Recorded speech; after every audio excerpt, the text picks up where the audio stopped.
Bakunzi ba Rwanda Gospel TV, nanone nongeye kubasuhuza muri iki gitondo. Nshimira Imana yuko muri amahoro, nshimira Imana kuko umurimo urimo kubakoresha.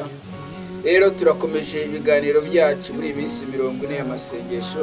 Umunsi wacu wa 8 ni umunsi wuzuye kugirirwa neza n'Imana, ni umunsi wuzuye kugira ngo buri wese wuzuye kwakira ibyawe, ni umunsi Imana yaguteguriye ngo unezererwemo. Rero turacyari ku zangorano z'abakozi b'Uwiteka Imana, ariho tuvuga amakamba abakozi b'Imana bazambara. Rero muribuka yuko twaganiriye ku ikamba ry'ubugingo, tuganira ku ikamba ryo gukiranuka. Umunsi rero tuganire ku ikamba ry'ubwiza. Ikamba ry'ubwiza naryo ni ikamba ry'abakozi b'Imana, abantu bakorera Imana ku manywa na nijoro, bazambikwa iryo kamba ry'ubwiza. Ndagushimiye Mwami mwiza Nyiringabo, ngushimiye neza n'ubuntu n'amahoro biva kuri wowe, ngushimiye kuko urukundo dukunda, ngushimiye uburyo twitaho Nyiringabo. Mana nitugukorera, nzi neza yuko tuzabona ingororano. Mana nituzi imbere yawe, nzi neza yuko uzaduha buri kimwe cyose dukeneye. Ijambo rye rirambwira ngo se mwe ko mubabe mugabana banyu ibyiza, njyewe so mu ijuru nabibiki. Mwami ntacyo ushobora kutwima, kuko imigambi yawe ku buzima bwacu ni byiza gusa. Ndakwinginze rero aka kanya kugira ngo ugire umuntu uhura nawe, umuntu uvugana nawe Nyiringabo Imana, umuntu ugira icyo ukora ku buzima bwe Mwami. Data wera Nyiringabo, iki gitondo nzamuye izina ryawe, uvuga ngo Uwiteka urashoboye, urahambaye, kandi ubasha gukora ibyo dusaba. Ndakwinginze rero kugira ngo uze unkoreshe umukozi wawe, kandi iri jambo rigiye kumanuka muri aka kanya rize ryubaka ubwami bwawe, mu izina rya Yesu, amen.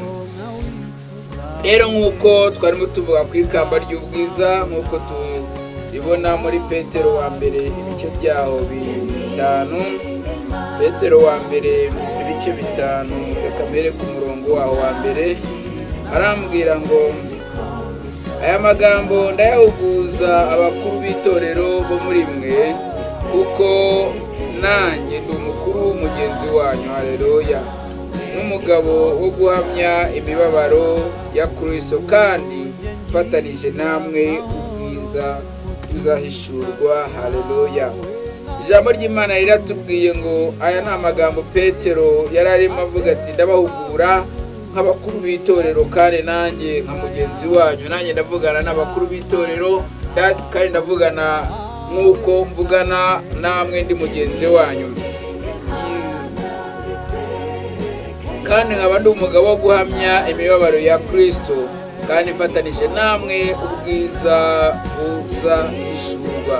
Ubwo bwiza buzahishurwa n'ubwiza bw'abana b'Imana. Biba ngo uko tuzasa ntago kurerekanwa, icyo tuzi neza nuko tuzasa na Kristo, haleluya. Rero ubu bwiza iryo ni ikamba y'abantu bakorera Imana ku manywa na nijoro. Ubwiza iryo ni ikamba ry'abantu bashakisha Imana umutima wabo.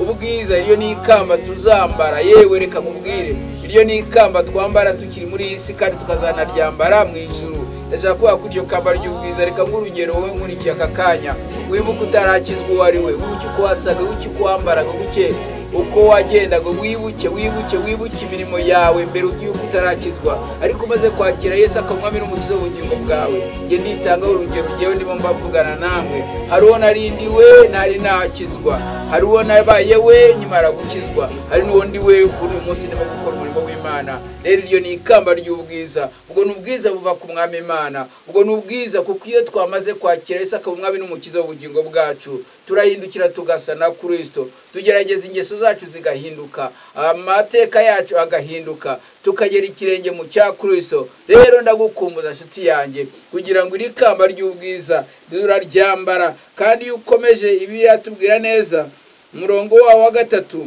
avuga ngo muragira umukumbi w'Imana wo muri mwe, mutawurinda nk'abahatwa. Tugaragira umukumbi w'Imana tutawurinda nk'abahatwa, ahubwo muwurinde mubikunze nk'uko Imana ishaka, atari ubwo kwifuza indamu mbi, ahubwo kubw'umutima ukunze. Ndakangurira abakozi b'Imana, ndakangurira abashumba, ndakangurira intumwa n'abahanuzi, ndakangurira abigisha b'ijambo ry'Uwiteka Imana ko tugomba gukora tugakora umurimo w'Imana. Ntabwo twebwe duhembwa n'abo dukorera, ntabwo duhembwa n'abo dusengera, ntabwo duhembwa. Twebwe Imana yacu irihagije kugira ngo duhembe, Imana yacu irihagije kugira ngo iduhe icyo dukeneye cyose. Nyambo bivuga ngo muragire umukumbi w'Imana wo muri mwe mutawurinda nk'abahatwa, two kuwukora duhatwa, ahubwo tuwukore tubikunze, tubikore tubyiyumvamo. Ntabwo ndavugana nawe, ushobora kuba unyumva uri umushumba ariko ukorera munsi y'ubuyobozi bw'undi mushumba. Ntabwo ukorera uwo mushumba, ahubwo urakorera Imana. Haleluya, haleluya. Ngo tukore muri mwe mutawurinda nk'abahatwa. Ntabwo tugomba kuhatirwa, ahubwo muwurinde mubikunze nk'uko Imana ishaka, atari kubwo kwifuza indamu mbi, ahubwo ari ubwo umutima ukunze, kandi mudasa n'abatwaza igitugu abo